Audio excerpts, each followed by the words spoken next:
Hello everyone, this is Saurav and welcome to the next episode of our one-shot revision series on your Class 12 NCERT Legal Studies book. So we were doing this series for your CBSE board exams 2025, okay? Today we shall be starting with the unit 6 that is international law, okay? बीच में 2 दिन का gap लग गया था क्योंकि मैं strategy वाले videos upload कर रहा था, ओके? तो I just uploaded a video on the strategy to score 95 plus marks, and also I uploaded the video on most important articles, sections and case laws, okay? तो today we are moving towards the basics, okay, जो हम करते आए हैं इतने दिनों से. तो we are doing a one shot video on unit 6 that is international law. इसके बाद में अपने पास सिर्फ 2 यूनिट्स बचती है, that is legal profession in India and legal services, okay? So this is going to be a one shot revision video presented by me, Saurav Rajbiwal. I'm a graduate of National Law University Jodhpur and a lawyer by training, okay? Moving forward with the content of this particular lecture, तो एक बार content की तरफ हम देख लेते हैं. तो quite a long lecture as compared to others, ठीक है? थोड़ा सा लेंदी कह सकते हैं, ठीक है? बट स्टिल मतलब we have to bear up with that. 8 marks की ये यूनिट आपके बोर्ड एग्जामिनेशन के अंदर, ठीक है? तो मार्क्स मिल रहा है तो बियर अप तो करना ही पड़ेगा. तो इंट्रोडक्शन से ये स्टार्ट होगा, then we will discuss the historical evolution of international law, then international law versus domestic law. ये वाला जो टॉपिक है वो 2 बार आएगा आपके पास, ठीक है? ओके यहाँ पे भी आप देख सकते हैं इसे international law versus municipal law भी लिखा हुआ है, ठीक है? तो this topic is there. Then international law and international relations, in what is international law, इसकी एग्जैक्ट डेफिनेशन और ये सारी सारी चीजें. Then key features of international law, types of international law. इसके अंदर पब्लिक इंटरनेशनल लॉ होता है, ठीक है? प्राइवेट इंटरनेशनल लॉ होता है. वर्ल्ड ट्रेड ऑर्गेनाइजेशन के बारे में हम पढ़ेंगे, ये इंपॉर्टेंट टॉपिक है, okay? Then we will discuss the international bodies harmonising private international laws. ये रटने वाले टॉपिक्स है दोनों, की international convention and model laws on private international laws, ठीक है? दीज टू आर रटाफिकेशन वाले topics, okay? Then sources of international laws, इसके अंदर ट्रीटीज, कस्टमरी इंटरनेशनल लॉ और इंटरनेशनल कोर्ट ऑफ जस्टिस के डिसीजंस, ठीक है? उसके बाद में international human rights, international law and municipal law, okay? International law in India, India के कॉन्स्टिट्यूशनल प्रोविजंस और सुप्रीम कोर्ट के डिसीजंस. डिस्प्यूट रिजोल्यूशन मैकेनिज्म, इसके अंदर इंटरनेशनल कोर्ट ऑफ जस्टिस आ जाता है, international criminal court and other dispute resolution mechanism, okay? तो quite a long index, but हाँ we will try to complete it within like 50-55 minutes.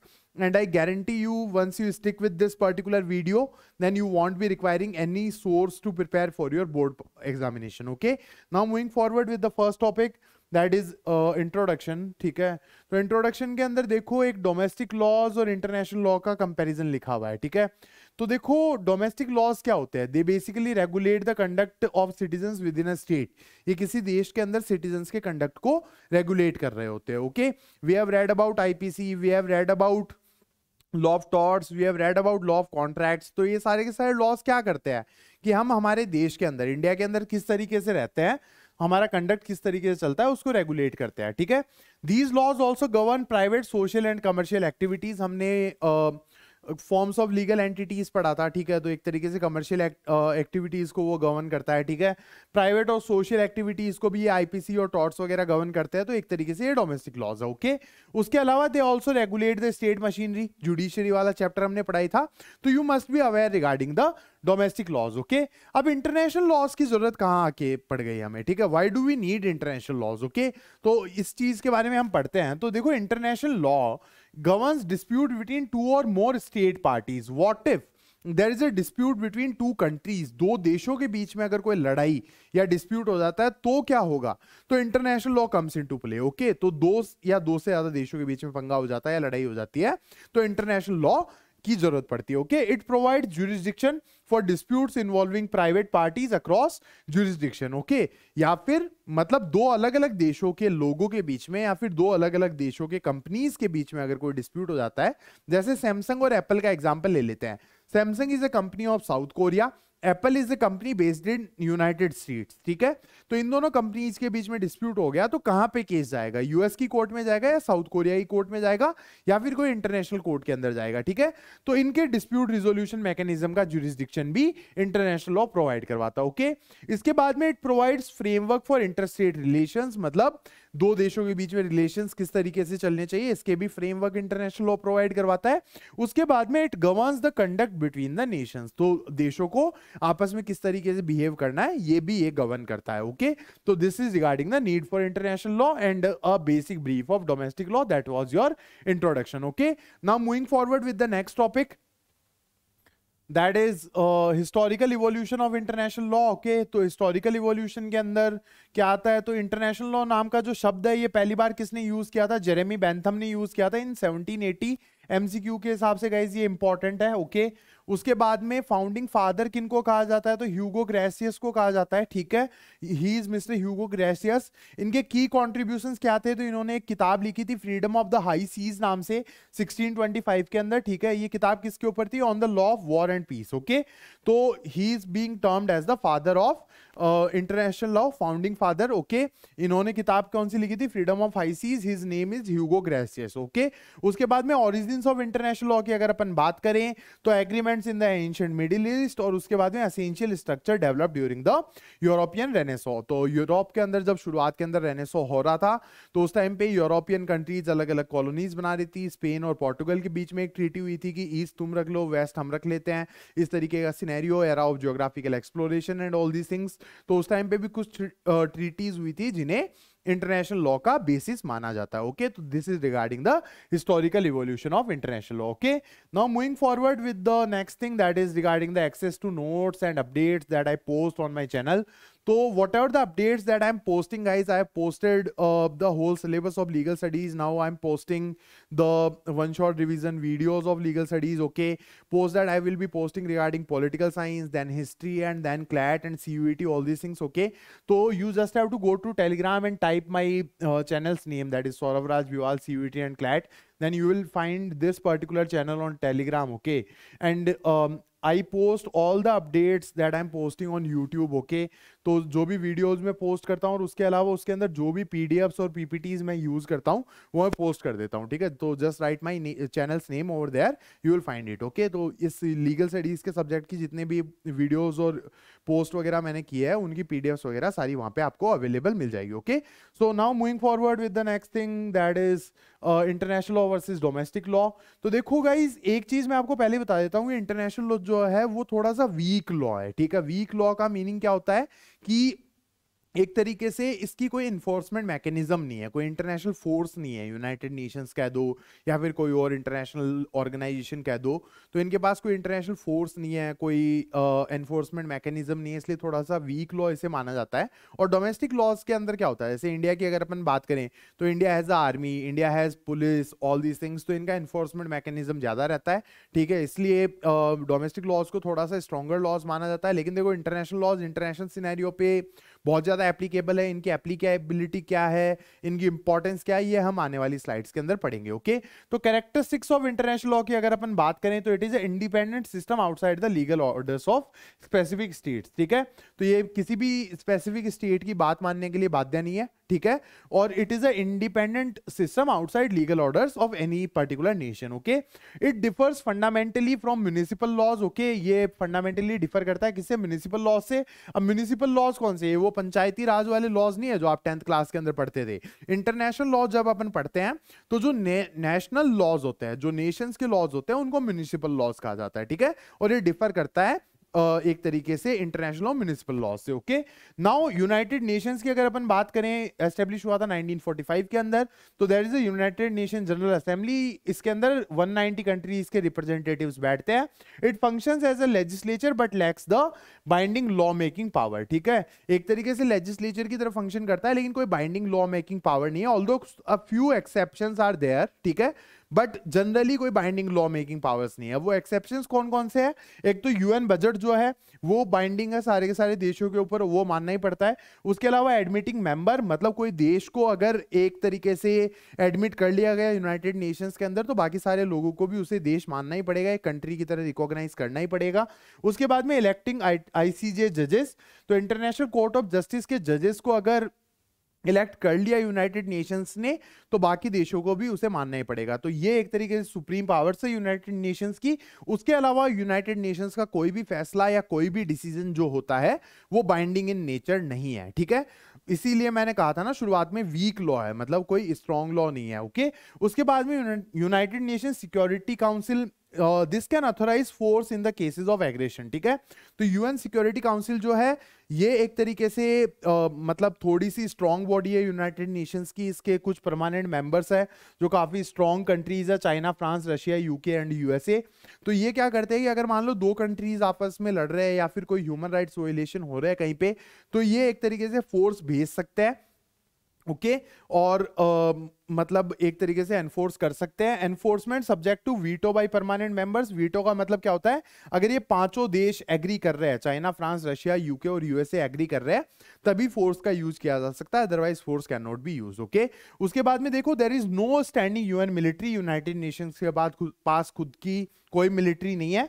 Forces are assembled on ad hoc basis, ठीक है। Ad hoc basis पे assemble की जाती है, मतलब temporary basis के ऊपर फोर्सेज आर बीइंग असेंबल्ड, ठीक है। जैसे इन देशों ने एक तरीके से अपनी फोर्सेज उधार दे दी, या फिर इंडिया ने अपनी कुछ फोर्सेज भेज दी, that is the scenario. United Nations peace keeping force उसे कहा जाता है, okay. Now moving forward with the continued version of this particular thing, international law versus domestic law का। तो वीकनेस ऑफ इंटरनेशनल लॉ, इसके बारे में हम बात करते हैं। मैंने आपको पहले भी इसके बारे में बताया था। तो there is no supreme executive authority, मतलब देखो लेजिस्लेचर का काम तो यूएन कर लेता है, लेकिन उसको एनफोर्स कौन करेगा? एनफोर्स तो एग्जीक्यूटिव भी करता है ना, तो कोई एग्जीक्यूटिव अथॉरिटी है ही नहीं, ठीक है। उसके बाद में there is no international police और लॉ एनफोर्समेंट सिस्टम, ठीक है। तो पुलिस भी नहीं है और ना ही कोई लॉ एनफोर्समेंट सिस्टम है, इसलिए देश इनकी बात माने या ना माने उनके ऊपर डिपेंड करता है, ओके। उसके बाद में नेचर ऑफ इंटरनेशनल लॉ जो है उसके बारे में बात करते हैं। तो based on century old customs, treaties and agreements, okay. तो बहुत पुराने जो प्रथाएं चला करती थी उनके ऊपर ये बेस्ड है। ट्रीटीज, जो देश आपस में एग्रीमेंट साइन करते हैं, ट्रीटीज साइन करते हैं, ठीक है, उनके ऊपर ये बेस्ड है। उसके बाद में it is a decentralise system. Decentralise system का मतलब क्या होता है? कोई सेंट्रलाइजेशन ऑफ पावर नहीं है, किसी एक देश के पास सारी पावर नहीं है, okay. It is a independent system, सारे देशों को इक्वल माना जाता है। ऑल्दो कुछ देशों की बहुत ज्यादा चलती है, but it is considered to be a decentralise system, ठीक है। States are independent and sovereign, ठीक है। सारे के सारे देश इंडिपेंडेंट है और सोवरेन है, मतलब अपने फैसले खुद लेने का अधिकार रखते हैं, ओके। अब डेफिनेशंस की अपन बात करें तो ओपेनियम, ठीक है, ही इज मिस्टर ओपेनियम, ठीक है, दिस पर्सन। तो इन्होंने क्या कहा है? International law is a true law, ठीक है, ये मानते हैं कि ये ट्रू लॉ है। जबकि Austin, he is mister Austin, ठीक है, जॉन ऑस्टिन, काफी बड़े थ्योरिस्ट थे, इन्होंने क्या कहा कि international law is not a true law due to lack of legislative authority, ठीक है। इन्होंने मतलब 1700 या 1800 के आसपास ही कह दिया था कि ये ट्रू लॉ नहीं है क्योंकि कोई लेजिस्लेटिव अथॉरिटी नहीं है, that's why it is not enforceable, okay. तो that is the scenario regarding international law versus domestic law, okay. Now moving forward with the next topic, that is international law and international relations, कि ये किस तरीके से चलता है। तो देखो, इंटरनेशनल लॉ एक तरीके से एनफोर्सेबल तो नहीं है, लेकिन इसको मान लेना बहुत ज्यादा सही रहता है देशों के लिए। रीजन क्या है वो अपन इस स्लाइड के अंदर डिस्कस करेंगे, ओके। तो देखो, states conform to rule to the rules to maintain credibility in the international community, okay. तो जो भी देश इंटरनेशनल रूल्स और इंटरनेशनल नॉर्म्स और इंटरनेशनल लॉ को कन्फर्म करते हैं या उनके साथ चलते हैं, उनकी क्रेडिबिलिटी बनी रहती है इंटरनेशनल कम्युनिटी के अंदर, मतलब विश्वास बना हुआ रहता है, okay. Breach of international rules lead to loss of credibility for the violating state, ठीक है। तो अगर कोई भी देश इंटरनेशनल लॉ को आप ब्रीच करता है या उनको वायलेट करता है तो उसकी क्रेडिबिलिटी चली जाती है, मतलब उसका विश्वास एक तरीके से लूज हो जाता है। जैसे रशिया ने एक तरीके से इंटरनेशनल नॉर्म्स को ब्रीच कर रखा है ना, आजकल यूक्रेन के ऊपर काफी सालों से वॉर चल रहा है, लगभग 3 साल होने को आ रहे हैं, तो एक तरीके से क्रेडिबिलिटी चली जाती है, ओके। उसके बाद में potential reciprocal breaches by other states also happens, ठीक है। अगर मान लो कोई एक देश इंटरनेशनल नॉर्म्स को ब्रीच करता है तो उसको देख के बाकी देश भी ब्रीच करने लग जाते हैं, तो ये भी एक दिक्कत आती है, ठीक है। एडवांटेज ऑफ कंप्लायंस, ठीक है, कि अगर मान लो आप इंटरनेशनल नॉर्म्स को मान रहे हो, सारे के सारे देश उसे मान रहे हैं, उसके क्या एडवांटेजेस होते हैं? तो सर्टेनिटी बनी रहती है कि सारे के सारे देश किस तरीके से बिहेव करेंगे ये हमें पता रहता है, प्रिडिक्टेबिलिटी बनी रहती है, and common purpose in international affairs, ठीक है। तो there is the sense of common purpose कि भाई सबके सब एक शेयर्ड गोल के लिए काम कर रहे हैं, जैसे एनवायरमेंट प्रोटेक्शन हो गया, या फिर वर्ल्ड अगेंस्ट टेररिज्म हो गया, वर्ल्ड अगेंस्ट पॉवर्टी हो गया। तो इस तरीके का कॉमन पर्पस भी बना रहता है इंटरनेशनल अफेयर्स के अंदर। तो दीज आर द एडवांटेजेस, ठीक है। International law is vital for regulating interstate conduct and ensuring global cooperation. तो इंटरनेशनल लॉ देखो वैसे तो वीक लॉ है, but it is very important in order to regulate the interstate conduct, कि देश आपस में कैसे इंटरेक्ट करेंगे, और उसके अलावा ग्लोबल कोऑपरेशन को भी ये इंश्योर करता है, ठीक है। डिस्पाइट इट्स वीकनेसेस, अपने वीकनेसेस के अलावा international law fosters predictability and shared purpose in international relations, ठीक है। अपनी वीकनेसेस को साइड में हटाते हुए भी ये प्रेडिक्टेबिलिटी बनाए हुए रखता है और shared purpose in international relations को भी दर्शाता है, ठीक है। The expansion of international law reflects evolving global challenges such as environmental issues, ठीक है।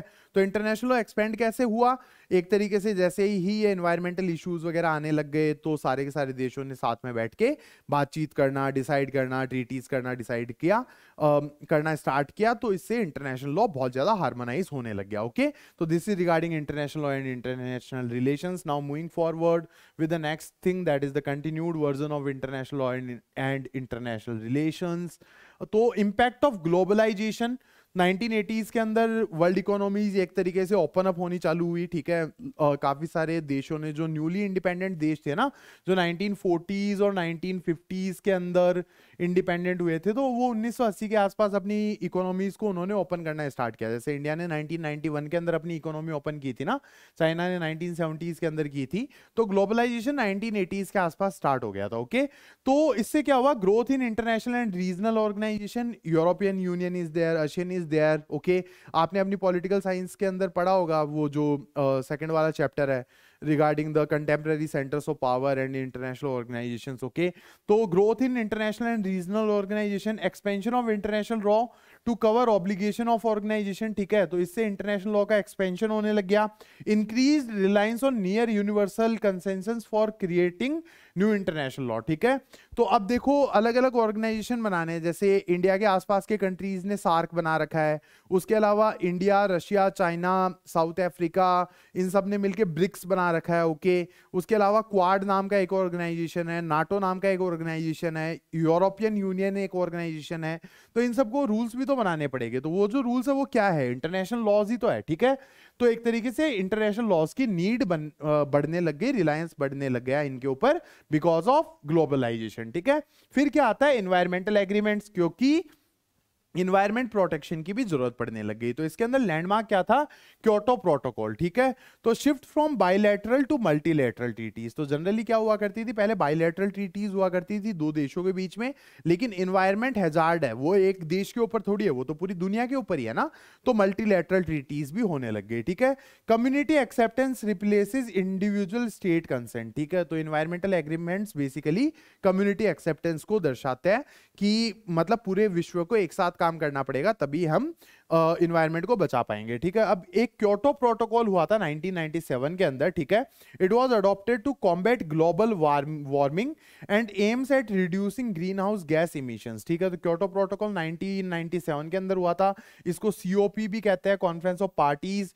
उसके बाद में 2015 के अंदर एक पेरिस एग्रीमेंट हुआ था जिसके अंदर सस्टेनेबल डेवलपमेंट गोल्स को हमने अडॉप्ट किया था, ओके। तो दैट वाज द सिनेरियो। तो इस तरीके से इन्वायरमेंटल एग्रीमेंट्स की वजह से इंटरनेशनल लॉ का और एक्सपेंशन होने लग गया, ठीक है।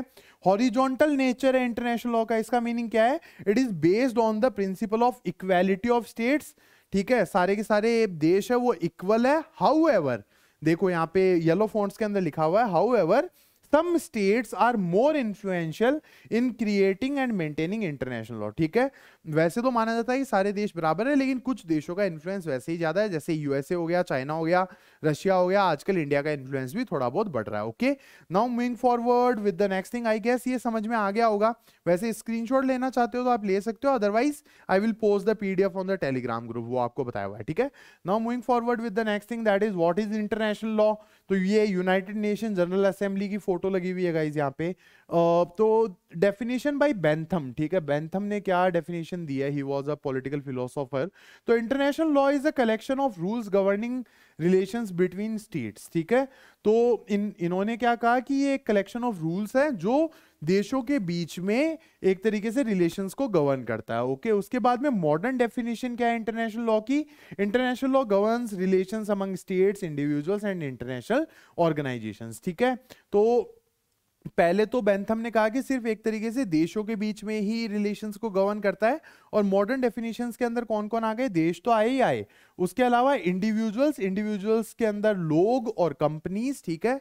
मान लो कोई इंडियन और कोई पाकिस्तानी इंसान का कोई डिस्प्यूट चल रहा है, या फिर कोई इंडियन या कोई अमेरिकन कंपनी का डिस्प्यूट चल रहा है, तो वो भी इंटरनेशनल लॉ गवर्न करता है। और उसके अलावा इंटरनेशनल ऑर्गेनाइजेशंस, ठीक है, जैसे यूनाइटेड नेशंस है, यूरोपियन यूनियन है, सार्क है, क्वाड है, ठीक है, ब्रिक्स है, ये सारे भी इंटरनेशनल लॉ के अंडर आते हैं, okay. International law is also referred to as law of nations, ठीक है, ये इंपॉर्टेंट है गाइस, ये देख लेना, ठीक है। लॉ ऑफ नेशंस भी इसे कहा जाता है। It is a framework of rules and principles binding states and other legally recognised international entities, ठीक है। तो ये एक framework of rule and principle है जो स्टेट्स को भी बाइंड करता है और बाकी लीगली रिकॉग्नाइज्ड इंटरनेशनल एंटिटीज को, ठीक है। स्कोप ऑफ इंटरनेशनल लॉ कहां कहां ये अप्लाई होता है? तो it regulates the conduct between Nations, citizens of different Nations and businesses of different Nations, ठीक है। इन पे ये अप्लाई होता है। स्कोप का मतलब है बेसिकली एप्लीकेबिलिटी, ठीक है। It is compose of treaties and agreements between the nations, ठीक है।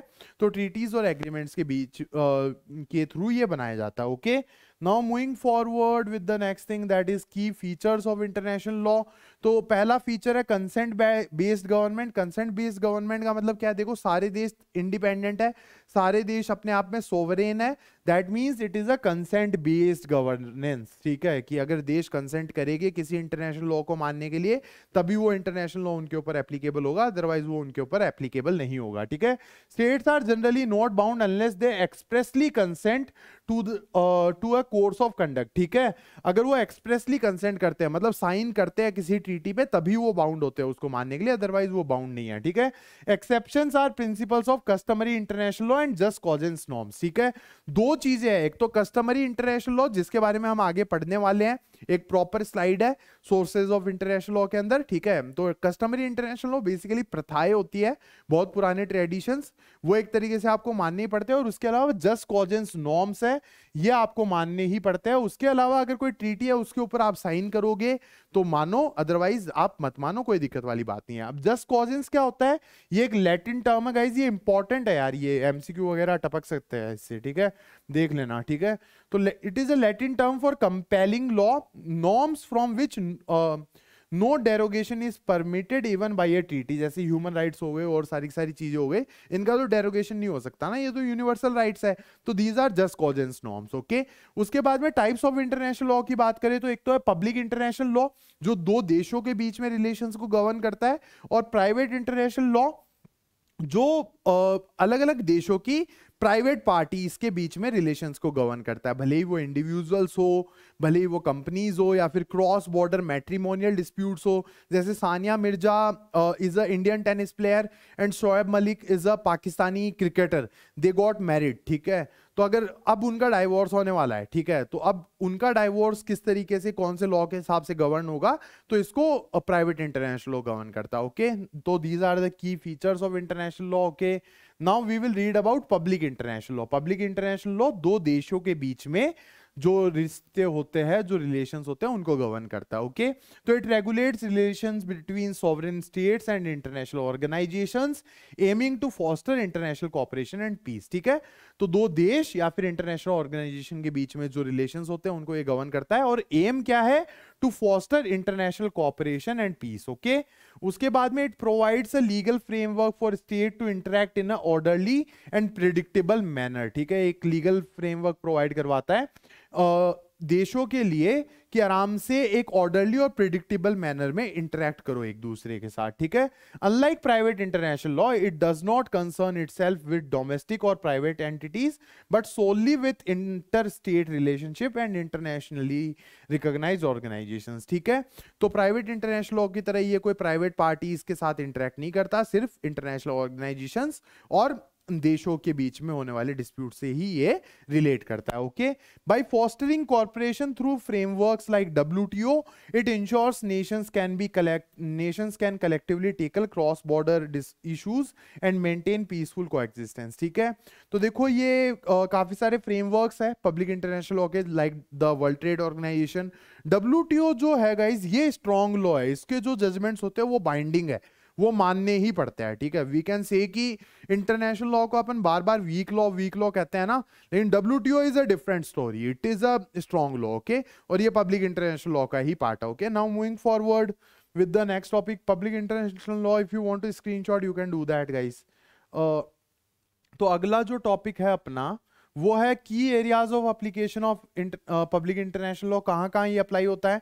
तो पहला टॉपिक है piece and security, then human rights, finance, air space, ठीक है, trade, intellectual property, development, sea, weapons, biodiversity, science and security, fisheries, international crimes, climate change, extradition of criminals and natural resources. ठीक है, तो इन सारी की सारी चीजों के ऊपर पब्लिक इंटरनेशनल लॉ अप्लाई होता है। ओके, तो these are the key areas of application of public international law. 5-7 याद कर लेना, अगर बोर्ड एग्जाम के हिसाब से बताऊं तो इनमें से 5-7 याद कर लेना। अगर आपसे पूछ लेना what are the key areas of application of PIL या फिर पब्लिक इंटरनेशनल लॉ, तो जस्ट ग्रैस्प, इतने सारे रटने की जरूरत नहीं है। ठीक है, now moving forward with the next thing, that is World Trade Organisation. It is also part of the public international law only. Okay, तो ये स्ट्रॉन्ग लॉ है, इसके जो डिसीजंस होते हैं वो मानने ही पड़ते हैं। ओके, ये चीज आप नोट करके रख लेना कि its decisions are binding. Okay, establish कब हुआ था? 1995 के अंदर। हेडक्वार्टर कहाँ पे? जिनीवा, स्विट्जरलैंड के अंदर। MCQ के हिसाब से इंपॉर्टेंट है because it is clearly written in your NCERT book and also given in your CBSE board official syllabus. Okay, 164 members है और ये 98% ऑफ ग्लोबल ट्रेड को रिप्रेजेंट करते हैं। ठीक है, only global organisation addressing trade rules between the nations. ठीक है, हिस्टोरिकल कॉन्टेक्स्ट क्या है? Originated from the ancient trade routes like the Silk Road and the General Agreements on Tariffs and trade. GATT नाम से एक उरुग्वे के अंदर एक ट्रीटी हुई थी। ठीक है, उरुग्वे राउंड भी उसे कहा जाता है, उसके थ्रू ये बनाता है। हेडक्वार्टर इसका जिनीवा, स्विट्जरलैंड के अंदर है। ठीक है, फंक्शंस क्या है? Regulates and facilitates the international trade, negotiates trade agreements based on WTO standards, resolves trade disputes between the governments. अगर कोई देशों के बीच में डिस्प्यूट्स हो जाते हैं तो उनको रिजॉल्व करता है और इसके जो डिसीजंस है वो मानने ही पड़ते हैं। भले इंडिया और चाइना के बीच में डिस्प्यूट हो गया या चाइना और USA के बीच में भी कोई डिस्प्यूट हो जाए और USA के अगेंस्ट भी WTO ने कोई जजमेंट दे दिया तो USA जैसे देश को भी वो मानना ही पड़ता है। ठीक है, इतना स्ट्रॉन्ग ऑर्गेनाइजेशन है ये। It promotes trade liberalisation and ensures adherence to trade rules. ठीक है, तो ट्रेड को लिबरलाइज करना इसको प्रमोट करता है और जो ट्रेड रूल्स है, इंटरनेशनल ट्रेड के जो रूल्स है उनको एक तरीके से इंश्योर करता है। Okay, now moving forward with the next slide, that is the continued version of the World Trade Organization. Objective क्या क्या है? कोर ऑब्जेक्टिव्स की अगर अपन बात करें तो it help producer, exporter, importer to streamline the international business operation. ठीक है, not a rocket science, I guess समझ में आ गया होगा इसी से ही। Encourage the economic development world wide, अगर ट्रेड होगा तभी इकोनॉमिक डेवलपमेंट होगा, ऑब्वियस सी बात है। Support peaceful relation by fostering trade interdependence. ठीक है, उसके बाद में role of WTO, it functions as a forum for negotiating trade agreement. ठीक है, तो यहाँ पे जाके अलग अलग देश जो है वो ट्रेड एग्रीमेंट्स को नेगोशिएट कर सकते हैं। It acts as a platform for resolving trade related issues among member nations. ठीक है, तो कोई भी डिस्प्यूट हो जाए तो उनके रिजोल्यूशन के लिए कोर्ट का काम भी करता है। ओके, तो we are done and dusted with the World Trade Organization and public international law. Now we are moving towards the private international law. ठीक है, तो अगर कोई दो अलग अलग देशों के इंडिविजुअल पार्टीज के बीच में डिस्प्यूट हो जाए या दो अलग अलग देशों की कंपनीज के बीच में डिस्प्यूट हो जाए तो प्राइवेट इंटरनेशनल लॉ काम में आता है। ठीक है, ये तो इजी है। इसके बाद में 2 स्लाइड आने वाली है जो रटने वाली स्लाइड है गाइस। ओके, तो वो थोड़ी डिफिकल्ट हो सकती है।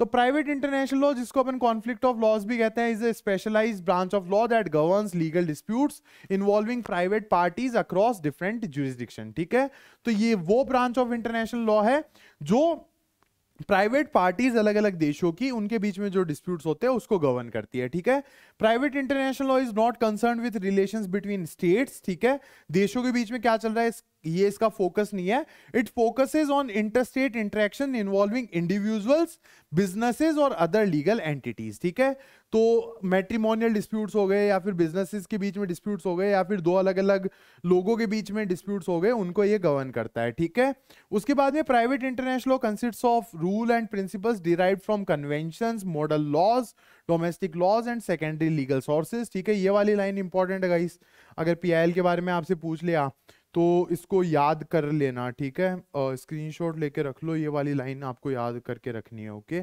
उसके बाद में एग्जांपल देखो, इन क्रॉस जुरिस्डिक्शनल मैरिज, वो जो सानिया मिर्जा और Shoaib Malik, Indian tennis player and Pakistani cricketer, वो जो मैरिज मैंने आपको बताई थी वो, in a cross jurisdictional marriage disputes private international decides which country's legal norms will govern the matter like divorce, custody and property rights. Okay, तो this is the example of private international law. Okay, अब आने वाली जो दो slides है वो है एक तरीके से रटने वाली स्लाइड्स गाइज. ओके, तो मतलब मैं तो आपको समझा के चला जाऊंगा यहाँ से, but you have to grasp these, क्योंकि इससे क्वेश्चन आ गया तो मार्क्स कटने के बहुत ज्यादा चांस है, क्योंकि ये यार एग्जैक्टली याद करनी पड़ेगी. ओके, तो अब क्या है, international bodies harmonising private international laws. Okay, तो कौन कौन सी इंटरनेशनल बॉडीज है जो एक तरीके से प्राइवेट इंटरनेशनल लॉज को इंप्लीमेंट करती है, तो है Hague conference on private international law 1893. तो it focuses on developing conventions addressing aspects of private law. ठीक है, तो पहला कौन सा है, Hague conference on private international law, हुआ कब था, 1893 के अंदर हुआ था. ठीक है,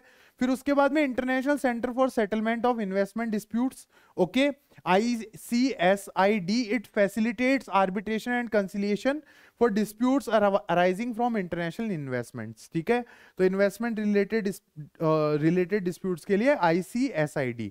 फिर उसके बाद में international institute for unification of private law, इसको यूनिड्रॉइड भी कहते हैं, UNIDROIT.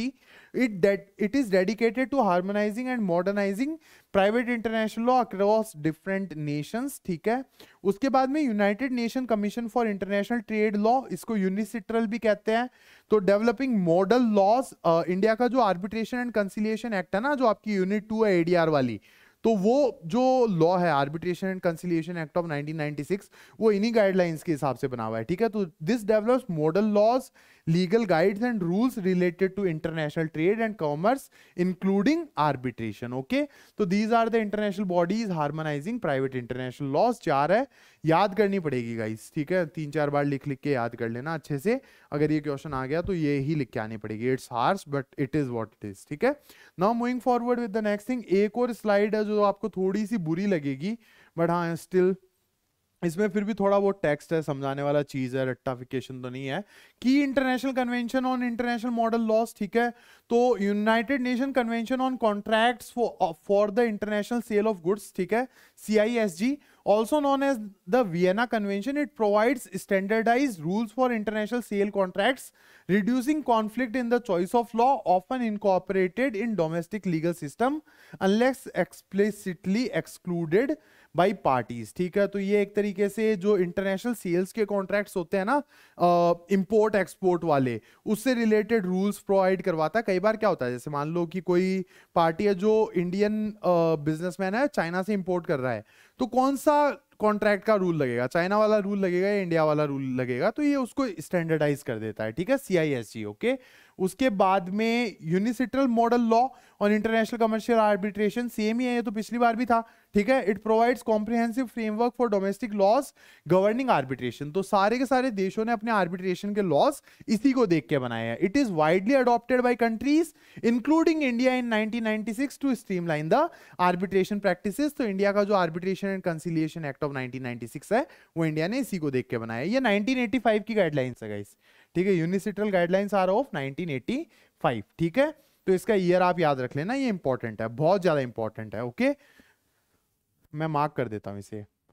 उसके बाद में Geneva convention on execution of foreign arbitral awards. Okay, तो सारे देशों को ये बोला गया कि फॉरेन के अंदर जो आर्बिट्रेशन होता है उसका एग्जीक्यूशन भी होना चाहिए आपके देशों के अंदर. तो इसका कन्वेंशन कौन सा था, जिनेवा कन्वेंशन था. अवार्ड बेसिकली आर्बिट्रल अवार्ड का मतलब क्या होता है, आर्बिट्रेटर का जजमेंट. ठीक है, it facilitates the recognition and enforcement of arbitral awards across jurisdiction, promoting international dispute resolution. Okay, तो these are the key international convention and model laws. Okay, तो we are done and dusted with these ratification वाली slides and private international laws. Okay, now moving forward with the next topic, that is the sources of international law. Okay, sources क्या क्या international laws के? तो 3 sources are there guys: treaties, customary international law and ICJ decisions. पहले एक बार discuss कर लेते हैं इसका टेक्स्ट. तो while domestic law sources are straight forward including the legislations and judicial decisions. ठीक है, डोमेस्टिक लॉज को तो आइडेंटिफाई करना बहुत आसान होता है. इंडिया के लॉज कौन से हैं? जो भी लॉज पार्लियामेंट ने बनाए हैं, कॉन्स्टिट्यूशन ऑफ इंडिया और सुप्रीम कोर्ट और हाई कोर्ट के जजमेंट, दैट्स इट. ओके, लेकिन international law sources are more complex and challenging to identify. ठीक है, तो इंटरनेशनल लॉ के सोर्सेज को बहुत मुश्किल होता है ढूंढ पाना. Okay, the most authoritative guide is article 38 clause 1 of the statue of international court of Justice. ठीक है, article 38 clause 1 of ICJ statue. Important guys, very important. ठीक है, ये देख लेना, एमसीक्यूज और क्वेश्चंस के हिसाब से भी इंपॉर्टेंट है. ये कौन कौन से सोर्सेज आइडेंटिफाई करता है? Number 1 treaties, number 2 customary international law, number 3 International court of Justice decisions which provide evidence और इंटरप्रिटेशन. ठीक है, ये 3 सोर्सेज है: treaties, customary international law, customs मतलब प्रथाएं, ट्रेडिशंस, ओके, और इंटरनेशनल कोर्ट ऑफ जस्टिस के डिसीजंस. जिस तरीके से सुप्रीम कोर्ट के जजमेंट्स की प्रेसिडेंशियल वैल्यू होती है, वैसे ही आईसीजे के decisions. Okay, the article 38 clause 1 serves as the foundational framework for resolving disputes in international law. ठीक है, तो ये आर्टिकल एक तरीके से फाउंडेशनल फ्रेमवर्क है dispute resolution के लिए, even though it is technically limited to ICJ proceedings. Okay, now moving forward with the next thing, that is the first source, that is treaties. ठीक है, तो treaties क्या होती है? तो दो देश आपस में जो एग्रीमेंट साइन करते हैं ना, जो कॉन्ट्रैक्ट साइन करते हैं, या फिर बहुत सारे देश मिलके जो कॉन्ट्रैक्ट या एग्रीमेंट साइन करते हैं, उनको ट्रीटीज कहते हैं. ठीक है, treaties are legally binding written agreements between states that specify rights and obligations. ठीक है, तो ये एक तरीके से कॉन्ट्रैक्ट्स है देशों के बीच में. ठीक है, दो तरीके की ट्रीटीज होती है: बायलैटरल ट्रीटीज मतलब दो देशों के बीच में कोई एग्रीमेंट, मल्टीलैटरल ट्रीटीज मतलब बहुत सारे देशों के बीच में कोई एग्रीमेंट. ओके, की फीचर्स क्या है? Entered in good faith, creating binding legal obligations. ठीक है, गुड फेथ के अंदर एंटर की जाती है और बाइंडिंग होती है. अगर मान लो साइन कर दिया आपने ट्रीटी, तो आपको वो माननी पड़ेगी. ठीक है, कॉम्प्लेक्स डॉक्यूमेंट्स होते हैं, पर्टिकुलरली मल्टीलैटरल ट्रीटीज. ठीक है, मल्टीलैटरल ट्रीटीज का जो एग्रीमेंट है वो थोड़ी से कॉम्प्लेक्स होते हैं. अब कुछ ट्रीटीज जो है which are non binding like political accords, they are excluded. अब ये क्या होता है? मतलब एक तरीके से जो पॉलिटिकल वादे होते हैं ना, कि मतलब इंडिया ने बोल दिया कि हम श्रीलंका की इतनी मदद कर देंगे या मालदीव्स की इतनी मदद कर देंगे, वो ट्रीटीज नहीं मानी जाती है. ठीक है, दे आर पॉलिटिकल अकॉर्ड्स जो नॉन बाइंडिंग एग्रीमेंट माने जाते हैं, इनको एक्सक्लूड कर दिया जाता है. ठीक है, इनको इंटरनेशनल लॉ के अंदर नहीं माना जाता. कई बार ब्रीच भी तो होते हैं ना इनके, एक तरीके से. जैसे पाकिस्तान और इंडिया के बीच में सीज फायर का एग्रीमेंट है. सीज फायर मतलब कि कोई भी फायर नहीं करेगा बॉर्डर पे, लेकिन कितने ब्रीचेस होते हैं उसके, तो उनको इसके अंदर नहीं डाला जाता. इंटरनेशनल कन्वेंशन और चार्टर्स या ट्रीटीज नहीं माना जाता. ठीक है, इनको एक्सक्लूड कर दिया जाता है. सिग्निफिकेंस क्या है ट्रीटीज की? देखो, treaties are most explicit and formalise source of international law. ठीक है, सबसे फॉर्मल सोर्स यही है. Providing clear legal framework for state relations. ठीक है, सबसे इजी और सबसे एक्सप्लिसिट और सबसे फॉर्मल और सबसे क्लियर सोर्स यही है. ठीक है, तो this is about treaties. Now the next thing, adoption and binding process of treaties. तो अडॉप्ट कैसे किया जाता है और बाइंडिंग कैसे होती है? तो अडॉप्शन कैसे होता है? Final draft approved at international conferences often requiring 2/3 majority of vote. अगर मान लो कोई यूनाइटेड नेशंस जैसी जगह पे कोई ट्रीटी अडॉप्ट करी जा रही है, तो 2/3 ऑफ वोट चाहिए होता है टोटल मेंबर्स का. यूनाइटेड नेशंस में 190 मेंबर्स है ना, तो उसके 2/3 वोटिंग चाहिए होती है अगर कोई इंटरनेशनल ट्रीटी को अडॉप्ट करना है तो. और उसके बाद में कंसेंट टू बी बाउंड, किस तरीके से कंसेंट दिया जा सकता है? तो या तो बाई सिग्नेचर, ठीक है, signed by authorised representative of the state. अब कोई देश तो जाएगा नहीं, उसका कोई रिप्रेजेंटेटिव ही जाएगा. ठीक है, तो या तो उनके सिग्नेचर से, या फिर by exchange of instrument, agreed terms exchange in written forms. ठीक है, लिख के दे दिया कि हाँ भाई हम मान रहे हैं. जैसे इंडिया के प्रधानमंत्री ने कोई लेटर भेज दिया यूनाइटेड नेशंस को, ये भी चलेगा. या फिर भाई रेटिफिकेशन. रेटिफिकेशन का मतलब क्या होता है? Formal domestic approval. ठीक है, दैट इज लेजिस्लेटिव वोट और प्रेसिडेंशियल एसेंट की अपने देश के अंदर ही नोट दे दिया कि yes we are agreeing. Okay, तो this is the way of giving consent. ठीक है, ये 3 तरीके हैं. उसके बाद में इंप्लीमेंटेशन. वंस रेटिफाइड मतलब एक बार किसी देश ने हाँ कर दिया किसी ट्रीटी के ऊपर, the treaty becomes legally binding on the consent consenting state, उस देश के ऊपर वो लीगली बाइंडिंग हो जाती है, ठीक है। उसके बाद में नेक्स्ट टॉपिक जो है वो क्या है, customary international law. Customary international law का मतलब क्या होता है, बहुत सालों से चले आ रहे ट्रेडिशंस और प्रथाएं, ओके। तो इनके बारे में थोड़ा बहुत देख लेते हैं। तो legal rules derived from consistent state practices accepted as legally binding, और इसको ओपिनियो ज्यूरिस भी कहा जाता है, ठीक है। तो ये बहुत सालों से चली आ रही प्रैक्टिसेस होती है, ठीक है। कंपोनेंट्स क्या क्या है, एक तो स्टेट प्रैक्टिस, तो wide spread and consistent actions by state over the time, ठीक है। जैसे एक एग्जांपल बताता हूं, अगर अपन नेपाल जाते हैं तो Nepal is a separate country, we Indians travel to Nepal, तो हमारा कोई वीजा नहीं लगता, और नेपाल के लोग यहाँ आते हैं तो उनका कोई वीजा नहीं लगता। ये आज से नहीं हो रहा है, ये हजारों सालों से हो रहा है, ओके। जबकि अगर हमें बांग्लादेश जाना है या फिर पाकिस्तान जाना है तो वीजा लगेगा, ठीक है। तो वो भी तो पड़ोसी देश है, नेपाल भी पड़ोसी देश है, लेकिन वहां वीजा नहीं लग रहा, लेकिन बाकी पड़ोसी देशों में लग रहा है, बिकॉज नेपाल से हम हजारों सालों से आना जाना कर रहे थे, कोई दिक्कत वाली बात नहीं थी। तो this was a state practice, okay. तो ये वाला सिनेरियो है consistent action by state over time. और फिर उसके बाद में ओपिनियो ज्यूरिस क्या होता है, believe that practice is legally obligatory rather than voluntary, ठीक है। तो एक तरीके से जो भी प्रैक्टिस चल रही है वो लीगली ऑब्लिगेटरी है, वॉलेंट्री नहीं है, ठीक है। Characteristic of customary international law क्या है, तो it exist independently of treaty law, कोई ट्रीटी तो है नहीं, ये तो वो चीज है जो सालों से चली आ रही है। It fills the gaps where treaties are absent, particularly in emerging areas और ड्यूरिंग कॉन्फ्लिक्ट, ठीक है।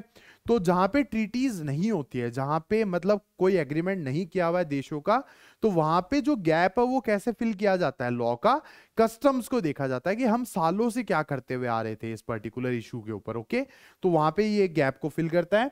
It evolves through repeated and widely accepted state behaviour, ठीक है। रिपीटेड बिहेवियर से ये इवॉल्व होता है, okay. Now moving forward with the next thing that is continued version. तो चैलेंजेस क्या क्या है यार कस्टमरी इंटरनेशनल लॉ के, ये एक बार देख लेते हैं। तो देखो, एक तो determining when a practice become binding, तो कोई भी प्रैक्टिस चली आ रही है वो बाइंडिंग कब होती है उसको डिटरमाइन कर पाना बहुत ज्यादा मुश्किल होता है कि ये कब कस्टमरी इंटरनेशनल लॉ बनेगा, ओके। और identifying and proving a specific customary rules, ठीक है, कि कोई भी नॉर्म है वो कस्टमरी लॉ है या नहीं, इसको प्रूव कर पाना भी बहुत ज्यादा मुश्किल होता है।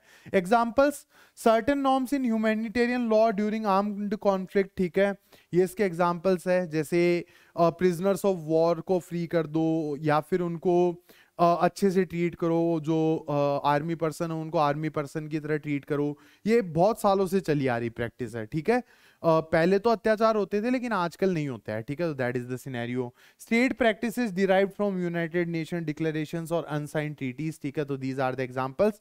सिग्निफिकेंस क्या है, डिस्पाइट इट्स फ्लूइड नेचर मतलब आइडेंटिफाई कर पाना थोड़ा सा मुश्किल है। Customary international law is cornerstone of international legal systems, complementing treaties and adapting to evolving global circumstances, ठीक है। तो फ्लूइड नेचर है, स्टिल बहुत ज्यादा इंपॉर्टेंट है customary international law, okay. Now moving forward with the next thing that is international court of Justice decisions, ये तीसरे sources है आईसीजे के डिसीजंस, ठीक है। तो ICJ is a principal judicial organ, ये आईसीजे की बिल्डिंग है गाइस, द हेग नीदरलैंड्स के अंदर ये बसा हुआ है। ये प्रिंसिपल जुडिशियल ऑर्गन है किसका, यूनाइटेड नेशंस का मेन जुडिशियल ऑर्गन है, ठीक है। Task with resolving disputes between states, ठीक है, देशों के बीच में अगर कोई डिस्प्यूट हो जाता है तो उसको ये रिजॉल्व करता है। And providing advisory opinion on legal questions, अगर यूएन के किसी बॉडी को, चाहे से वर्ल्ड बैंक हो गया या यूएन खुद हो गया या यूनेस्को हो गया, इनको कोई एडवाइस चाहिए तो ये एडवाइस भी प्रोवाइड करवाते हैं, ठीक है। Its decision play a critical role in clarifying and interpreting international law, ठीक है। तो इसके जो डिसीजन होते हैं वो क्रिटिकल रोल प्ले करते हैं इंटरनेशनल लॉ को एक तरीके से क्लैरिफाई करने में और इंटरप्रेट करने में, फर्दर इंटरप्रेट करने में, ठीक है। की फीचर्स क्या है, तो बाइंडिंग नेचर आर्टिकल 59 बताता है इसे, एमसीक्यू के हिसाब से इंपॉर्टेंट है गाइस, ठीक है। तो decisions are binding but only on the parties involved in a specific dispute. मान लो यूएसए और चाइना के बीच में डिस्प्यूट है, ठीक है, यूएसए वर्सेस चाइना, तो ये सिर्फ यूएसए और चाइना के ही ऊपर बाइंडिंग होगा, बाकी इंडिया को, श्रीलंका को कोई लेना देना नहीं है इस डिस्प्यूट से, ठीक है। Past decisions are not legally binding precedents but are often referred to for consistency and guidance, ठीक है। तो जो पुराने डिसीजंस है वो लीगली बाइंडिंग प्रेसिडेंट्स तो नहीं है, लेकिन उनको रेफर किया जाता है कंसिस्टेंसी मेंटेन करने के लिए, ठीक है। उसके बाद में next thing that is the key features of decisions. तो एडवाइजरी ओपिनियंस, अगर मान लो यूएन के किसी भी ऑर्गन को या फिर एजेंसी को कोई इंटरनेशनल लॉ के अंदर डाउट आ जाता है, तो वो 65 और 68 जो आर्टिकल्स है मतलब आईसीजे स्टैचू के, उसके अंडर इनसे एडवाइस भी मांग सकते हैं, ठीक है। Although these advises are non binding, ठीक है, तो they can give advisory opinions but these advisory opinions are not binding in nature, ठीक है। जुरिस्डिक्शन कहाँ है इंटरनेशनल कोर्ट ऑफ जस्टिस का? तो ICJ has jurisdiction only when the state consent to its authority either through treaties, special agreements or declaration accepting compulsory jurisdiction, ठीक है। तो अगर कोई स्टेट इनके jurisdiction को एक्सेप्ट करता है तभी इनका jurisdiction है, अदरवाइज नहीं है, ठीक है। In some cases referral to ICJ is mandatory under treaty provisions. तो कई सारी ट्रीटीज ऐसी होती है जिसके अंदर इनको रेफर करना केस एक तरीके से मैंडेटरी होता है, ओके। तो these are the key features of ICJ decisions, ठीक है। उसके बाद में इंटरनेशनल ह्यूमन राइट्स की अगर अपन बात करें तो ये क्या होता है, तो ह्यूमन राइट्स का तो अपन एक पूरा चैप्टर ही पढ़ चुके हैं। तो international human rights law addresses various global issues including enforcement and sanctions related to human rights violations, ठीक है। तो ये एक तरीके से ह्यूमन राइट्स वायलेशन से रिलेटेड जो लॉज हैं उनके बारे में बात करता है, ठीक है। Second world war was a turning point in the development of human rights law. Second world war के दौरान बहुत ज्यादा एट्रोसिटीज हुई थी।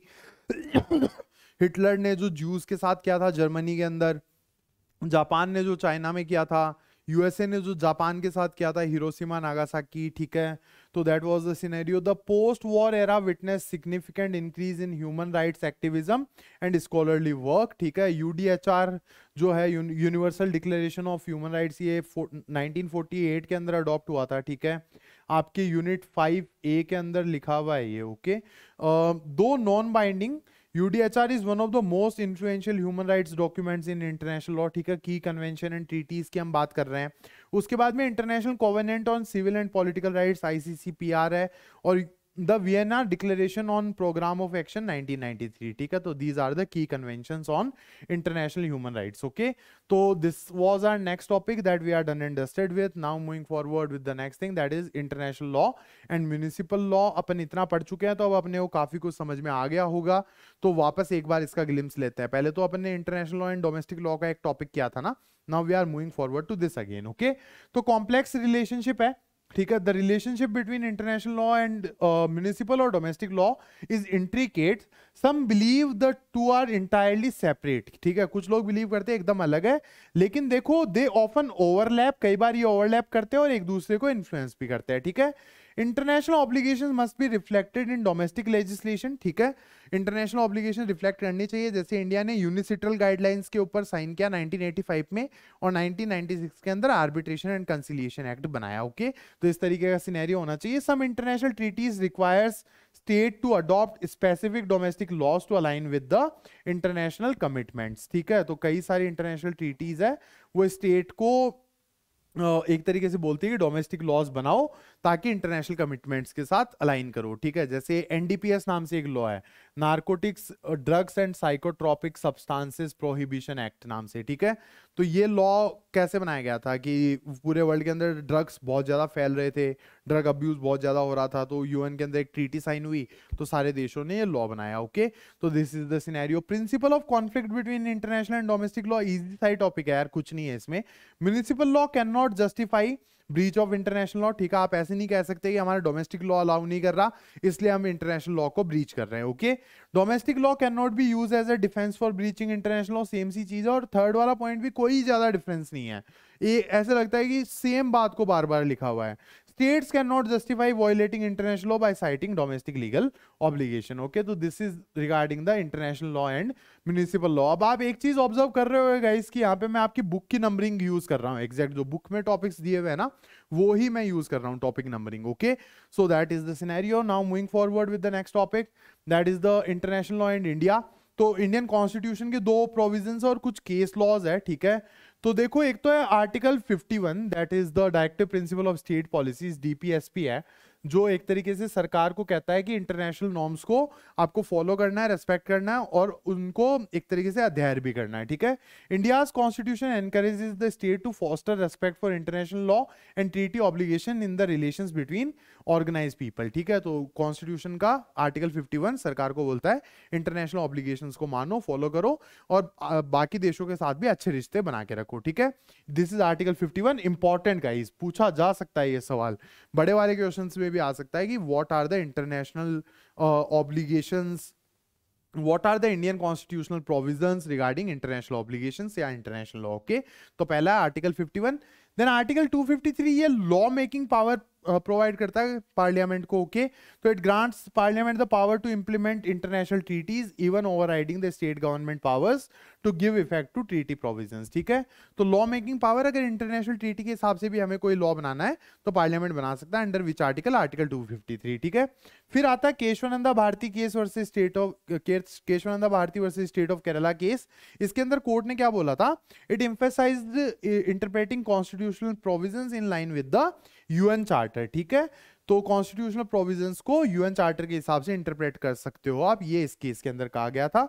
The role of international treaties in India's constitutional framework has evolved adapting to the country's need at different times, ठीक है। तो धीरे धीरे हमने इंटरनेशनल ट्रीटीज के साथ अध्ययन किया, इंडिया का इंटरनेशनल कम्युनिटीज के साथ इन्वॉल्वमेंट है वो काफी अच्छा रहा हुआ है, okay. Now moving forward with the continued version of this slide, only 2 case laws है, ठीक है, जो बहुत ज्यादा इंपॉर्टेंट है। तो एक तो है Sheela Barse versus secretary of children's aid society, ठीक है। तो India had ratified treaties protecting children, ठीक है। हुआ क्या था, इंडिया ने चाइल्ड राइट से रिलेटेड ट्रीटीज को रेटिफाई कर रखा था इंटरनेशनली, ठीक है। And this created an obligation for the state to implement these principles. अगर आपने साइन कर दिया है तो ये तो आपके ऊपर ऑब्लिगेटरी हो गया ना, आपने कंसेंट दिया है कि हम इन ट्रीटीज को इंप्लीमेंट करेंगे, ठीक है। The court ruled that when the treaties supplement existing laws they can be directly applied to Indian law if no conflicting domestic law exist, ठीक है। मतलब सरकार ने साइन कर दिया है और कोई लॉ अभी तक नहीं बनाया है तो एक बार उनको इंप्लीमेंट कर दो, इन केस अगर वो कोई डोमेस्टिक लॉ को ब्रीच नहीं कर रही है तो, ठीक है। बाकी तो देखो सरकार डोमेस्टिक लॉज को एडजस्ट करके लॉ बनाती रहेगी, लेकिन अगर फिलहाल कोई ब्रीच नहीं हो रहा है किसी डोमेस्टिक लॉ का तो एक बार के लिए अप्लाई कर दो इंटरिम बेसिस पे। ये किसके अंदर कहा गया था, Sheela Barse versus secretary of children's aid society, ठीक है। उसके बाद में Vishaka versus state of Rajasthan, ये prevention of sexual harassment of women से रिलेटेड केस है। तो court use the convention on elimination of all forms of discrimination against women, CEDAW, ठीक है, to establish legal obligations for addressing sexual harassment, creating binding laws for protection of women, okay। तो I guess we are done with the international law and India वाला topic, okay। Now dispute resolution in international law, ये शायद आपका last topic है guys, इसके अंदर ICC और ICJ हमें पढ़ना है, ठीक है। तो हो जाएगा, ज़्यादा टाइम नहीं हो जाएगा, 10-15 मिनट और लगेगी, ठीक है। तो there are multiple dispute resolution mechanisms available in international law such as International Court of Justice, International Criminal Court and specialized forums created by treaties just like the World Trade Organization, okay। Domestic versus international dispute resolution की अगर अपन बात करें तो देखो domestic dispute resolution कैसे होता है, तो एक तो कोर्ट के थ्रू, मीडिएशन के थ्रू, कंसिलिएशन के थ्रू और आर्बिट्रेशन के थ्रू, ठीक है। अब international dispute resolution issues typically arise over treaties और fundamental principles of international law, ठीक है। Methods use are mediation, arbitration and other dispute resolution mechanisms, ठीक है। तो these are the methods, okay. उसके बाद में आता है international court of justice, ICJ। तो principal judicial organ of United Nation से ये अपन पहले भी पढ़ चुके हैं इसी चैप्टर के अंदर। It resolves disputes between states in accordance with international law, ठीक है। gives advisory opinions on international legal issues referred by UN bodies and agencies, ठीक है। अगर यूनाइटेड नेशंस की बॉडीज को कोई एडवाइस चाहिए होती है तो वो इनसे मांग सकती है, ये एडवाइस भी देते हैं। उसके अलावा दो देशों के बीच में कोई डिस्प्यूट होता है तो ये उसके ऊपर जजमेंट्स भी देते हैं। एस्टेब्लिश कब हुआ था, under the statue of ICJ 1946, located कहाँ पे, द हेग, नीदरलैंड्स, ठीक है। इंपॉर्टेंट गाइज ये वाला पॉइंट, ठीक है। All UN members are automatically parties to the ICJ, ठीक है। ये कौन कहता है? Article 93 of the UN charter. अगर आप यूएन के मेंबर हो तो आप automatically international court of justice के भी पार्ट बन जाते हो। Non member can also become parties by agreement. अगर मान लो कोई देश है वो यूएन का मेंबर नहीं है, लेकिन अगर वो कोई एग्रीमेंट पे साइन कर देता है यूएन के साथ, तो they can also become part of this international court of justice. Okay, now moving forward with the next thing, that is the international court of justice का continued version। ये इनकी एक कोई हियरिंग वगैरह चल रही है, उसकी फोटो लगी हुई है गाइस। तो ICJ decisions are final and binding on the parties involved, no appeals are allowed। ठीक है, तो वैसे तो फाइनल एंड बाइंडिंग है इसके जो डिसीजंस है, ठीक है, लेकिन एक ट्विस्ट आता है, एक कैच पॉइंट आता है कि इसका कोई एनफोर्समेंट पावर ही नहीं है। ठीक है, वैसे तो फाइनल और बाइंडिंग है, लेकिन कोई एनफोर्समेंट पावर ही नहीं है, तो मानो या ना मानो, ठीक है, आपके ऊपर डिपेंड करता है। If parties do not comply the UN security council can intervene. ठीक है, यूएन सिक्योरिटी काउंसिल इंटरवीन कर सकता है, बट दे डोंट डू, मतलब उनको क्या लेना देना है जनरली। ठीक है, तो that is the scenario. Jurisdiction क्या है? तो it has the jurisdiction when parties agree to submit to its authority. अगर पार्टी एग्री करती है कि केस वहां तक जाना चाहिए, तभी जुरिस्डिक्शन है। Can also have jurisdiction via provisions in treaties by mandatory referral in some disputes. कुछ ट्रीटीज होती है जिसके अंदर लिखा हुआ होता है कि if any dispute arises it will be referred to whom, the International court of Justice. ठीक है, provides advisory opinions on legal questions referred to it by the UN bodies. These opinions are not binding. ठीक है, advises provide करवाती है world bank को, UNESCO को, UN की बाकी बॉडीज को, लेकिन नॉन बाइंडिंग ओपिनियंस होते हैं ये। ठीक है, तो we have read the International court of Justice. ठीक है, now next thing is International criminal court ICC। ठीक है, set up by Rome statute 2002, important. ठीक है, ICC कैसे सेटअप हुआ था ये इंपॉर्टेंट है। To prosecute the most serious international crimes. ठीक है, एक तरीके से क्रिमिनल कोर्ट है तो मोस्ट सीरियस इंटरनेशनल क्राइम से रिलेट करता है ये। जुरिस्डिक्शन क्या है? Deals with crimes committed in a country that accepts its jurisdiction और crimes involving nationals of state parties. ठीक है, तो एक तरीके से जिन जिन देशों ने इसका जुरिस्डिक्शन एक्सेप्ट कर रखा है, वहां पे कोई इंटरनेशनल क्राइम होता है तो उनके ऊपर इसका जुरिस्डिक्शन होता है। प्रोसिक्यूट्स फॉर 4 मेजर क्राइम्स, 4 तरीके के क्राइम्स यहाँ पे के ऊपर यहाँ पे केस चलते हैं। Crimes against humanity, genocide, war crimes और क्राइम ऑफ एग्रेशन। ठीक है, now moving forward with the next thing, that is the international criminal court ICC का कंटिन्यूड वर्जन। तो रेफरल प्रोसेस क्या है? Cases can be refer to the ICC by the state itself, या तो कोई देश ही खुद यहाँ पे केस भेज दे, और बाय द ICC प्रोसिक्यूटर। ठीक है, तो ICC के जो वकील होते हैं ना खुद के, वो इसमें केस भेज सकते हैं। जुरिस्डिक्शन कंपैरिजन विद ICJ, तो ICC फोकस करता है क्रिमिनल मैटर्स पे, जबकि ICJ जो है वो लीगल डिस्प्यूट्स स्टेट के बीच में जो होते हैं उनको हैंडल करता है। ICC's jurisdiction, international criminal court का जो जुरिस्डिक्शन है वो मोर रिस्ट्रिक्टेड है than the domestic criminal courts. ठीक है, डोमेस्टिक क्रिमिनल कोर्ट्स जो होती है, जो नेशन के अंदर क्रिमिनल कोर्ट्स होती है, उनका जुरिस्डिक्शन ज्यादा वाइडर एम्बिट रखता है as compare to the ICC का jurisdiction. Okay, now moving forward with the last topic, that is the other dispute resolution mechanism। तो many treaty specify dispute resolution methods such as mediation and arbitration। example क्या है? GATT जिससे WTO बना था, includes provisions for dispute resolution panel named the World Trade Organization। अगर कोई trade related dispute हो जाता है तो WTO के अंदर उसको solve कराया जा सकता है। ठीक है, moving forward, I guess we are done with this particular chapter। This was a one shot revision series video। Okay, I tried to keep it as short as possible। अब ये रिकॉर्डिंग बंद करूंगा तब पता चलेगा कि कितनी देर का ये वीडियो बना है। ठीक है, thanks a lot for attending this particular lecture guys. I will soon upload the videos of unit 7 and unit 8 as well।